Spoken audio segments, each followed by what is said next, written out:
The following program is sponsored in part by To a Woman's Heart. The thoughts and views expressed by the following production don't necessarily reflect those of the network or any sponsors.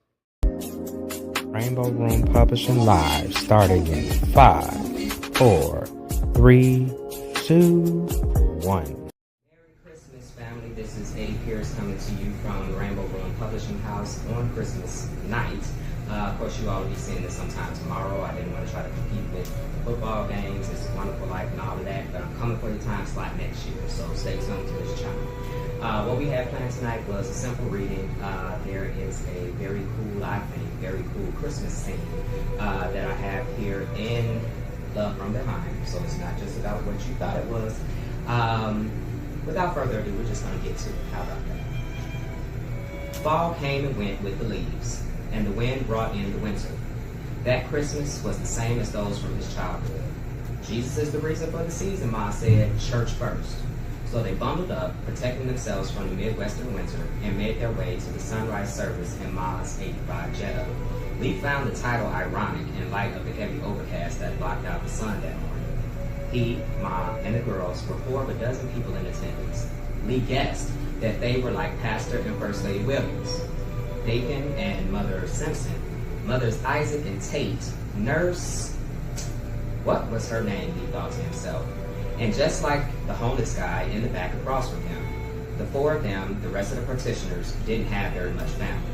So in this season of giving, Pastor Williams said, coming to a close, hopefully, I challenge you all to follow the example of Christ. Don't focus on what you can get, but focus on the gift you can be to others. Amen, said First Lady Williams. Amen, the congregation echoed. Lee quickly spoke with everyone and volunteered to go warm up the car.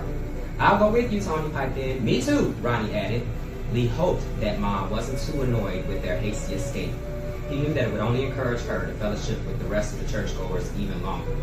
Back at the house, Lee sat by the Christmas tree he brought for the family, wolfing down a second plate loaded with the dinner Ma had stayed up the night before cooking. Tony and Ronnie were tearing into the presents he and Ma brought them. You know, they have really cut back on my hours at the hospital lately, she had told him one night while the girls were asleep a few weeks back. So things will be a little tighter than usual this year. Ma, he said, placing a hand on her shoulder as they sat at the dining room table, you know I don't need anything. And neither do I, she replied. So let's just take care of the girls. I have a couple ideas for presents for them, he said. I can get their gifts and the tree, and I'll take care of dinner. So here they were today, Lee working on a small cake pie ham, dressing, cranberry sauce, collard greens, baked macaroni and cheese, sliced ham, and his own sweet potato pie. Tony and Ronnie were under the tree, ripping into wrapping paper. Ma was in her favorite chair, watching them enjoy it all. Oh my God, Tony cried out. She held up the singing sewing machine box for Ma to see. Ma looked at it and then over to Lee with a huge smile of pride. Tony and Ronnie continued discovering gifts. A makeup kit for Ronnie, a new winter coat, and accessories for both of the girls. This one is yours, Ronnie said, offering a large box to Ma. She closed her eyes and shook her head. Take it, Ma, it's from all of us. Ma opened her eyes and accepted the box. She pulled away the wrapping paper to see a CD Walkman and 2 CDs, the most recent Wow Gospel and Wow R&B CDs.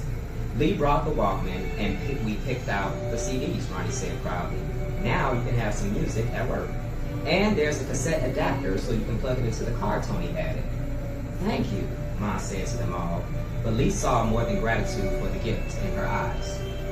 About an hour and 3 plates of food for Lee later, the girls were cleaning the kitchen and Lee was taking out the trash while Ma napped. Lee was walking past her room, seeking a nap of his own, when, Lee, she called through the crack in her bedroom door. Come here for a second, baby. He went into her room to see Ma slide over in the bed and pat a spot for him to take beside her. Lee kicked off his shoes and sat on the bed. I know you said you didn't need anything, he began, but she put a hand on his leg and he knew to stop talking. Hand me that envelope on the dresser, Ma asked. Lee handed her the legal-sized brown envelope. I have been thinking about your dad and the talk we had, she started while fishing something out of the envelope. She handed him a 3x5 picture. The edges were worn and the colors a bit off, but that wasn't what confused him. Lee clearly made out his father wearing a smile he couldn't recall having ever seen. He sat on an old motorcycle, and strapped to his chest was Lee as a baby, reaching for the handlebars. Lee looked back over to Mom. Those were the proudest days of that man's life, she continued. At first, I didn't want to show this to you. I know you can't really remember anything good about your father, but he wasn't all bad. She took Lee's hand. I told you, he had dreams too. He was just scared to pursue them, scared of failing. I was so sure you would do better than him when you went away to school, but now I see you picking up the pieces and deciding to go back to school and face whatever ran you away. Ma held up her hand, stopping Lee from speaking a second time.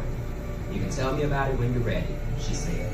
For now, it is enough for me to see that you are working through whatever it is. You will always be my baby, and it is tempting to treat you like one, but I understand, I respect that you are a man. Knowing that, I know that I can tell you that it didn't surprise me that you loved motorcycles. She rested against the headboard, closed her eyes, and smiled. That crazy man used to strap you to his chest and ride you around the neighborhood. I used to get so mad at him. I used to tell him to stop showing off, but he would just laugh at me and say, "Hush, woman, I'm taking my son for a ride." She said the last in a fake baritone that Lee knew would speed his father's voice. Her head dropped. Then he lost his job, and things got hard around here. After a while, I heard him on the phone trying to sell the bike behind my back. I told him I could go back to work, but he said he was the man and that it was his job to bring the money into the house. He turned away from his side of the family out of shame when they offered to help. Good jobs were hard to come by back then, even with a high school diploma, so he had to take what he could find. He got on with the janitors at his old high school. At first, everything seemed okay, but in time, he just got bitter. Watching all of those kids graduate and go on to college, he just grew more and more distant and disappointed in himself. I just kept thinking if he had at least saved the bike, he would have had something to remind him of happier days, days when he still had hope. Mom visibly shook the past out of her mind and looked back to Lee. "Lee," she said softly, "don't be mad." Lee's eyebrows went up in surprise. "But when you came back home, I decided to take your father to court. That man never finished anything, and I didn't want that for you or for the girls. It took some time to find him, but the courts did. Things are still being sorted out, but, well, I guess since you already broke our agreement, we're even." She reached back into the envelope and pulled out several pieces of paper, computer printouts, photos of motorcycle ads in Vegas. "Starting with the new year," she began, "your father will be paying back child support for you and your sisters. It isn't a lot, but your portion should be enough for you to get something used and nice enough to get you around out there." Lee tried to hand her the papers back, but she forced them back at him with a look. "It has been just me and you for a long time. I thank God for you and all you've done all these years, son, but this is that man's responsibility to all of us, not just you. One of his failings as a man is that he couldn't open himself up to accept help from anyone. These last months, you have shown me that you are so much more than he was. It wasn't easy for me to accept anything from him after the way he hurt me. But I believe that this is how God has chosen to bless us. Sometimes he takes our pain and uses it for our good. But good things only come to us when we are open to receive them." Lee didn't say anything. She took the photos and the ads, placing them back in the envelope, and pressed them into his chest.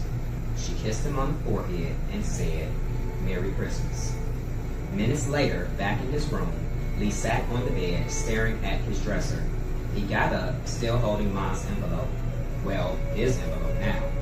Lee opened the top drawer, pushed aside his underwear, and picked up a torn picture of Jay, looked at it for a second, and slipped it inside the envelope before placing the whole bundle at the bottom of the drawer. He rearranged his underwear, closed the drawer, and climbed into bed. Love from Behind, available at rainbowroompublishingllc.com. If you want the happy ending, that's where you find it. I hope that you all have had a great Christmas. I hope that the rest of the holiday season is going great for you. I'm looking forward to the new year myself. and all that it brings. Of course, that also means more stories from Rainbow Room Publishing for you. So thank you again for joining us on this Christmas, well, in this case, it's probably morning for you. This is Eddie Pierce coming to you from Rainbow Room Publishing, signing off. Have a